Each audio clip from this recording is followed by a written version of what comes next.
नमस्कार। आज की बड़ी खबरों में आप सभी का स्वागत है और मैं हूं आपके साथ स्वाति शर्मा।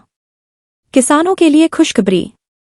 पीएम किसान सम्मान निधि की 19वीं किस्त केंद्रीय कृषि मंत्री शिवराज सिंह चौहान ने घोषणा की है कि प्रधानमंत्री नरेंद्र मोदी 24 फरवरी को पीएम किसान सम्मान निधि योजना की 19वीं किस्त देश के 13 करोड़ से अधिक किसानों के खातों में हस्तांतरित करेंगे। फास्टैग के नए नियम। फास्टैग उपयोग के नियमों में बदलाव किया गया है। अब किसी भी ब्लैकलिस्टेड, बंद या निष्क्रिय फास्टैग को टोल बूथ पार करने से 60 मिनट पहले रिचार्ज करना अनिवार्य होगा। ऐसा न करने पर उपयोगकर्ता को 2 गुना टोल देना होगा। राम मंदिर ने तोड़े दान के रिकॉर्ड। राम मंदिर 700 करोड़ रुपए की सालाना आय के साथ देश के टॉप 3 सबसे धनी मंदिरों में शामिल हो गया है। इसने स्वर्ण मंदिर, अमृतसर, वैष्णो देवी मंदिर, जम्मू कश्मीर और शिरडी साईं मंदिर, महाराष्ट्र जैसे प्रसिद्ध मंदिरों को भी पीछे छोड़ दिया है। दिल्ली बीजेपी विधायक दल की बैठक और नए सीएम का शपथ ग्रहण।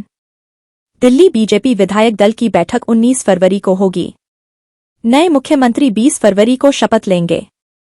इस समारोह में प्रधानमंत्री मोदी और एनडीए शासित 20 राज्यों के मुख्यमंत्री शामिल होंगे। साथ ही उद्योग जगत, फिल्म जगत, खेल जगत, साधु संत और राजनीति से जुड़ी हस्तियां भी शामिल होंगी। दिल्ली भगदड़ मामले में उलझी जांच।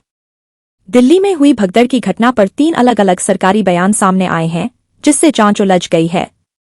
पुलिस का कहना है कि 2 ट्रेनों के नामों में भ्रम के कारण भगदड़ मची, जबकि रेलवे ने एक व्यक्ति के फिसलने को कारण बताया है। हालांकि चश्मदीदों के अनुसार प्लेटफॉर्म नंबर बदलने से स्थिति बिगड़ी। वन नेशन, वन इलेक्शन पर जेपीसी की बैठक। वन नेशन, वन इलेक्शन के मुद्दे पर 25 फरवरी को पार्लियामेंट बिल्डिंग में जेपीसी संयुक्त संसदीय समिति की बैठक होगी, जिसमें कानूनी विशेषज्ञ भी शामिल होंगे। महाकुंभ में श्रद्धालुओं की भीड़।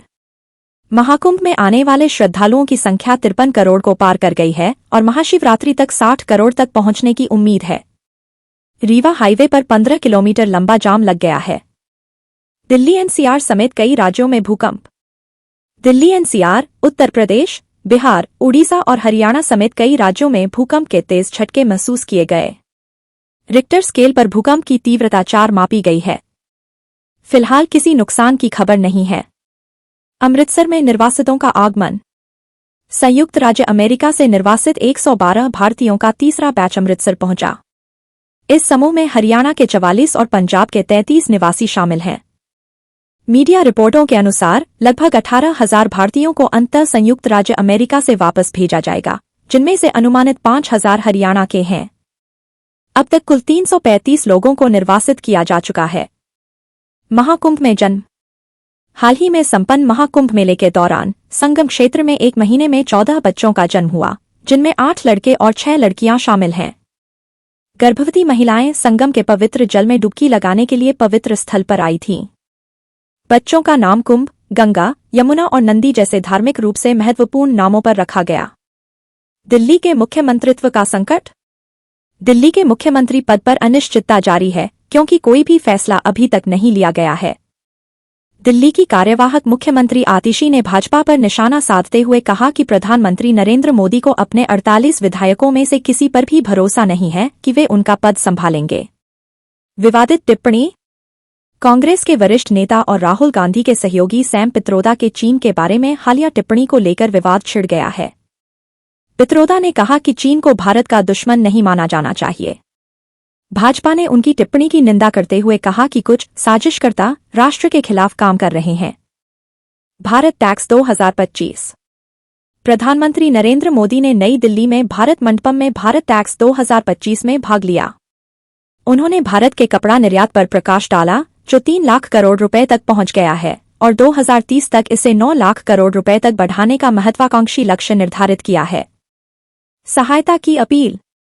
वाराणसी और अयोध्या में कई सरदार की हाल ही में हुई मौतों के बाद समाजवादी पार्टी के प्रमुख अखिलेश यादव ने सरकार से प्रभावित परिवारों को सहायता प्रदान करने का आग्रह किया है।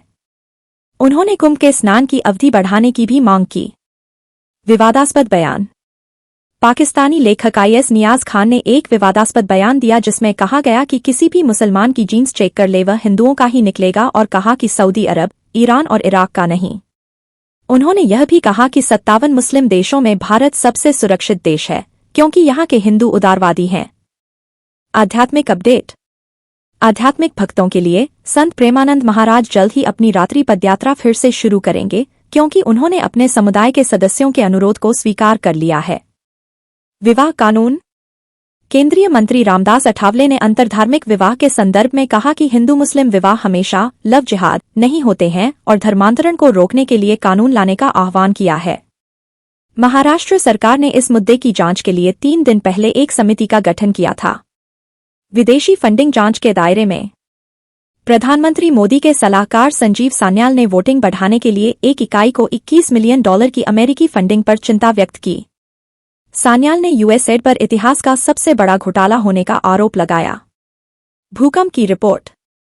दिल्ली एनसीआर क्षेत्र में भूकंप के तेज झटकों से लोग जाग गए, जिससे अधिकारियों को हेल्पलाइन नंबर जारी करने पड़े। प्रधानमंत्री मोदी ने भूकंप के बाद ट्वीट किया कि वह स्थिति की निगरानी कर रहे हैं और अधिकारी राहत प्रयासों का समन्वय कर रहे हैं। कुंभ मेला अपडेट। महाकुंभ मेले में भारी भीड़ के कारण संगम स्टेशन को 26 फरवरी तक बंद कर दिया गया है। मेला क्षेत्र में तैनात अधिकारियों की ड्यूटी 27 फरवरी तक बढ़ा दी गई है। गुजरात, महाराष्ट्र, त्रिपुरा, पश्चिम बंगाल के राज्यपालों और भाजपा सांसद कंगना रनौत ने भी संगम में डुबकी लगाई। अब तक 53 करोड़ श्रद्धालुओं ने पवित्र स्नान किया है।